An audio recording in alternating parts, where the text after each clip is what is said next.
This is from a book of Osho's called Never Born, Never Died. If you were never born, you could never die. And these are Taoist stories. But you'll see these ancient Taoist stories reflect what's going on in our own life. Because some of us, we sacrifice and we give up many pleasures and give up old dependencies to stay with the Guru, to stay with these teachings. We don't live here. We have never lived here. We do in our minds, in our souls and hearts. But although we live in the city, we live in Westchester, we both have moved from one life to the life of yoga, to the life of Ananda Ashram. Our lives are like many of the people here, Krishna Devi and Karuna, Kiranavali, Shanta. We can't imagine a life without this ashram. It sometimes has its ups and downs, like any family, but this is our life. In between, every now and then, you get tired because it's intense.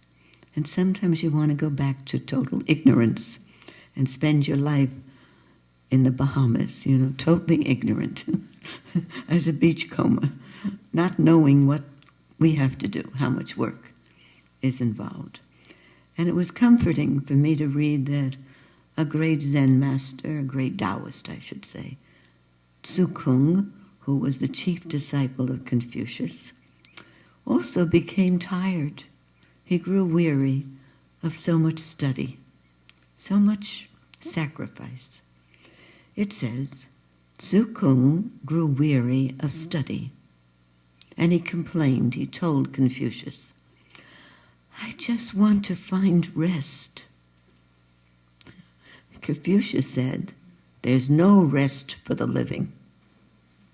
Confucius was very strict, as you will hear.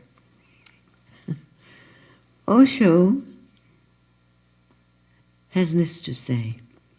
Now, how many of you know Osho, Rajneesh? So you're prepared for an outrageous response to that, right?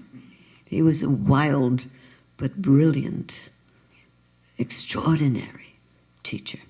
Someone you wouldn't want to meet personally, because we heard that from many people who did meet him. He was not easy, but we spent years guided by Guruji, inquiring into the teachings of Ramana Maharshi, of Rajneesh, Sri Nisargadatta Maharaj.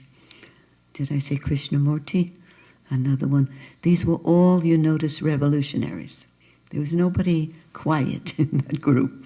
Every one of them had a passionate response to any inquiry asked. Any inquiry, I should say. This is what he's about to say. So wake up now if you've been sleeping, because this is something that you're going to say. What did he say? Would you repeat that? He says, philosophy is the enemy of truth. What? Philosophy is the enemy of truth. And when I say philosophy, I mean all philosophy. My own included, Rajneesh says. Why? Because philosophy creates a screen of words, and you cannot see reality as it is. Philosophy distorts reality. It interprets reality. It gives a garb, a covering to reality. It hides, it covers reality. Truth is naked. Truth is all over. Truth is within, truth is without, and the only barriers to truth are words, theories, theologies that you have learned. They don't allow you to see that which is. They get in the way. They come as prejudices. All philosophy is a prejudice, and all concepts are not bridges. No concept is a bridge. All concepts are barriers. Now, if you listen closely, it happens all the time with these revolutionaries. If you listen closely, a change will occur in you as you listen that will be permanent. It will be a transformation of the way we look at things, the way we have viewed things. If nothing like that happens during an entire weekend at this ashram, change ashrams. I mean it. I'm a revolutionary too. Because our guru, our teacher, was and is a revolutionary. And he's speaking through his disciples, through his students, through the kirtan. Our guru speaks. I mean, where else can you find gypsy kirtan other than here with Krishna, unless you're training people to give gypsy kirtan? She was the first. Gypsy kirtan, and a message comes through. That earthy kirtan. Our Hatha Yoga classes, everything that's here has the fragrance of this revolutionary, Sri Ramamurti Mishra, Sri Brahmananda Saraswati. And that's why he always asked, how many of you learned something new tonight? And I've been asking at the end of every program. If nothing, by the way, there's a program in New York once a month, the first Wednesday of every month. I have cards if you want to find out where. But at the end of that program, and a lot of people come, 50, 60 people come, I always say, how many of you learned something new this evening? And if there aren't 3/4 of the room with their hands up, I put that reading and I throw it out. I take it and I throw it out. But it's never true, because the readings that are chosen are readings from the masters he recommended. Truth is naked. Truth is all over. Truth is within and without.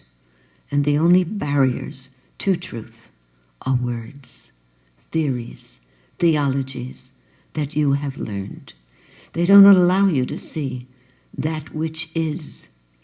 They get in the way. They are prejudices. All philosophy is a prejudice, and all concepts are not bridges. No concept is a bridge. Concepts are the barriers.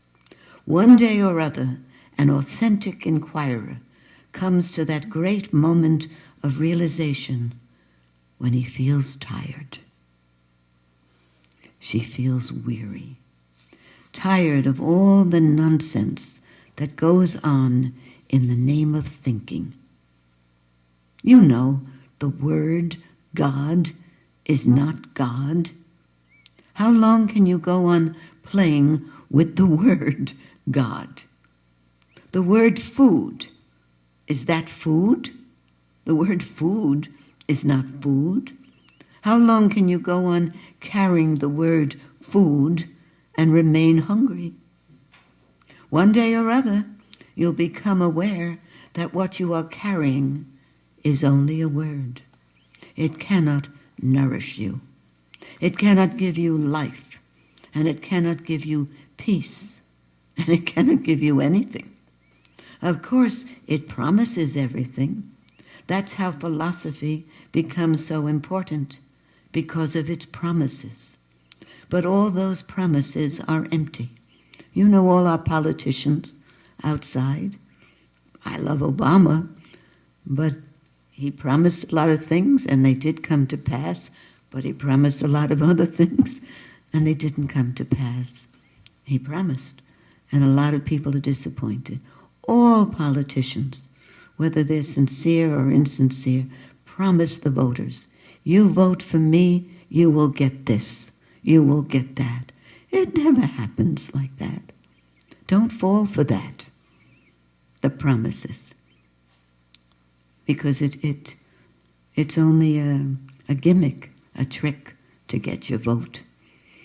And in fact, I pay attention. The person who promises less is the one I prefer to vote for. I don't like too much promise. And that's why I felt Obama. Whom did he run against? I forgot already. McCain. Huh? No, not Dick Cheney. It sounded like Dick Cheney. But was it McCain? McCain. That's a man of promises. So we should not be so gullible, you know. The nonsense that goes on in the name of promises and thinking. He says, that's how philosophy became so important, because of its promises. But all these promises are empty. They are never fulfilled. Philosophy has never helped anybody to realize truth. This great moment of realization has come to Tzu Kung, and yet he was the chief disciple of Confucius. It said, Tzu Tsung grew weary of study. And if you're not weary now, because you're at this ashram, and this place is exciting, and the radios for Gurji, they're very exciting, because we're broadcasting. Oh, no wonder I felt like I was coming apart. Wait a minute, I'm not coming apart, only outside.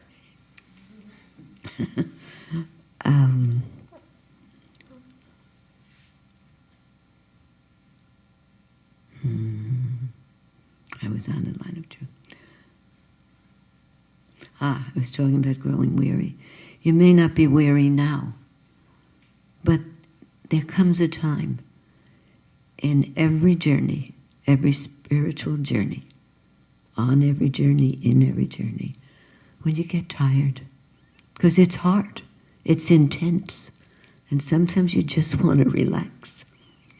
But you're being driven on because of all the lifetimes of suffering that have gone before. There's something pushing, I don't care how young you are, there's something driving you towards release of suffering, yours and the suffering around you.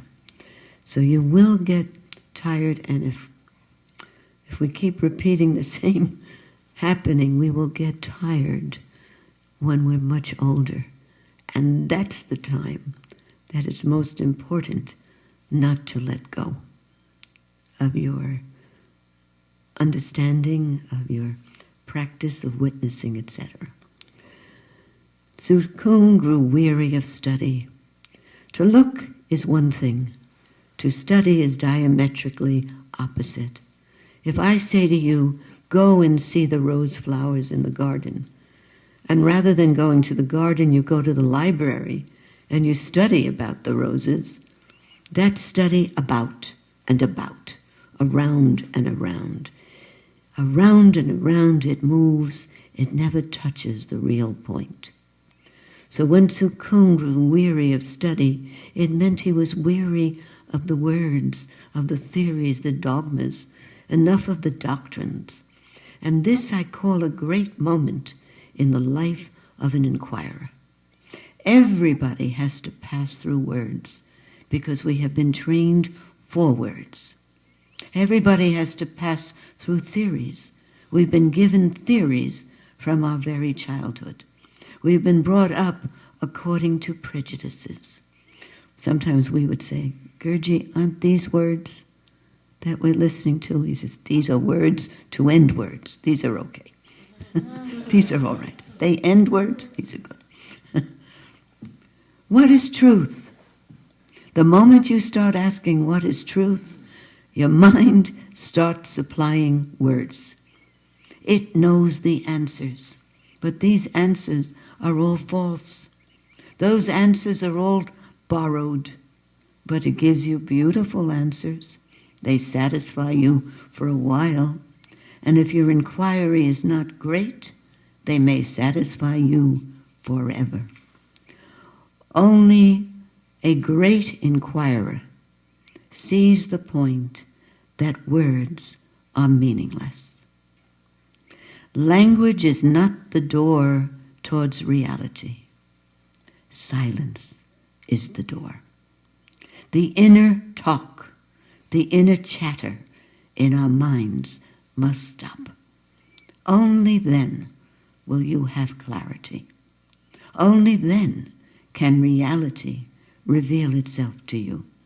You go on chattering inside, and your mind goes on functioning constantly, obsessively, like a maniac. And the mind is a maniac. Did you know that? It goes on creating new words, new combinations, new theories. It goes on speculating. It's a great inventor as far as theories are concerned, and it doesn't even allow you a single interval, a gap, to look at what's there. So that inner talk must stop. The Zen monks say, from the very beginning, the truth is unhidden. The truth is in front of you.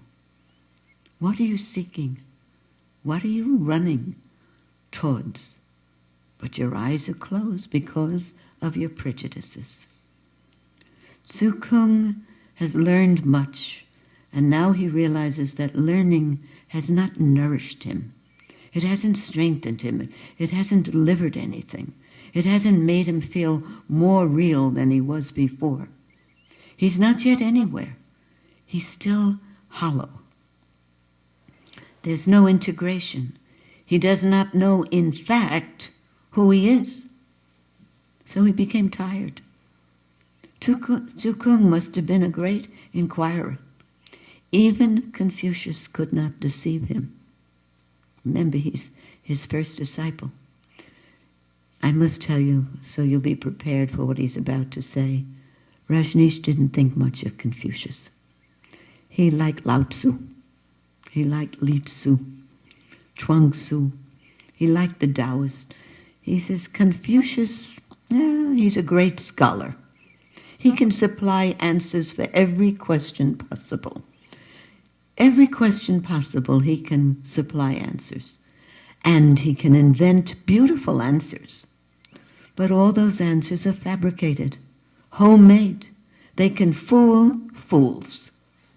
They can make many people feel, that they know. They can become consolations. And you know, his knowledge, Confucius, has respectability. His impeccable character is very much admired. Confucius is a man of virtue, remember, a very moral man, a man of character, of great mannerism, of great etiquette. Did you know that Confucius was a real gentleman? The gentleman is the goal of all Confucian philosophy. A man must become a gentleman, a lady, a lady. He is impeccable. You cannot find a loophole in his character. All virtues have become real in him. A moral man with great knowledge, supported by the tradition, convention, scripture, respected by the kings and the queens he was, respected all over the country. But even he could not deceive his chief disciple, Tzu Kung. Let me see if I can jump because I only have minutes. Have you watched it? The more you know of words, scriptures, Christianity, Islam, Hinduism, Buddhism, Gita, Quran, Bible, Vedas, the more you know, the more you will feel your mind is getting more and more mad. You're being pulled in so many directions. One theory says something, another theory says something else. They contradict each other. They're always at each other's throats. Great argument and no conclusion. Agreement happens. Well, I should read this.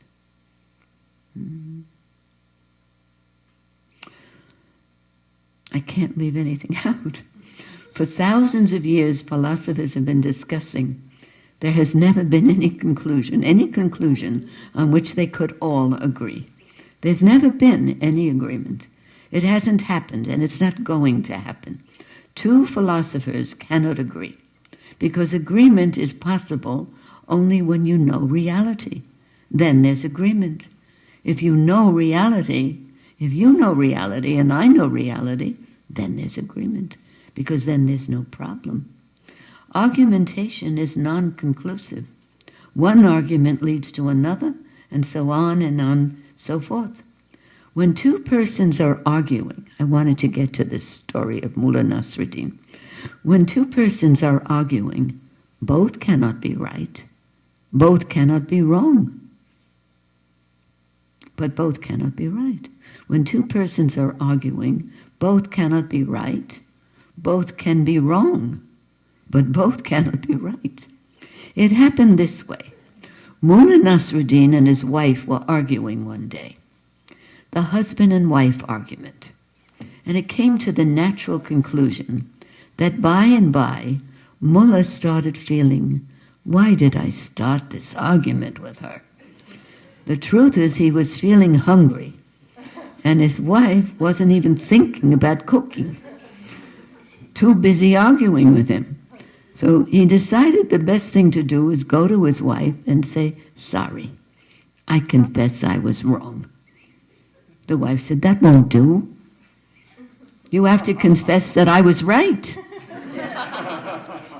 Just your being in the wrong doesn't make much difference. No, you'll have to confess that I was right.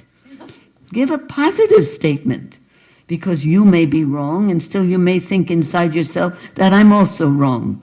So that's not of much use. Now what do you have to say?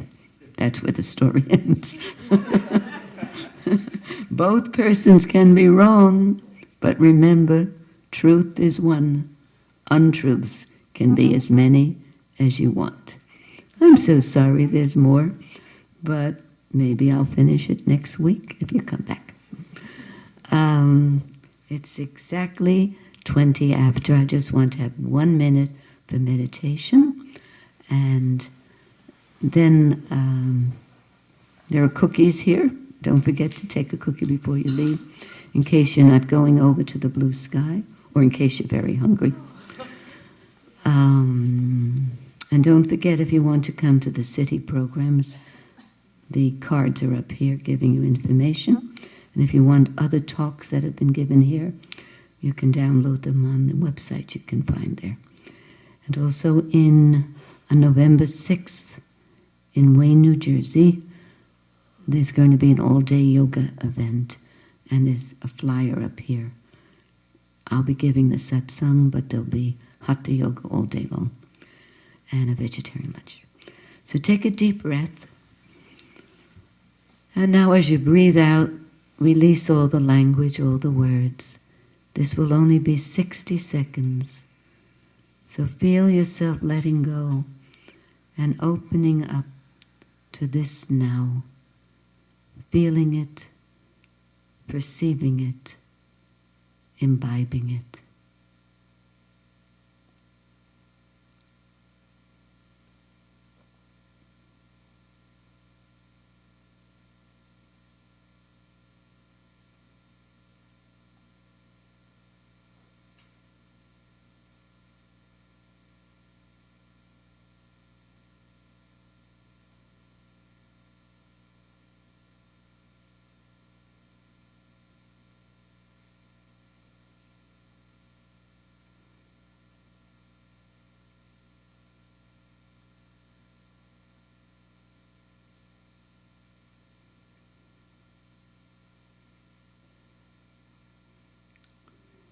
Sometimes it only takes 1 minute to reconnect with your real life, your real home.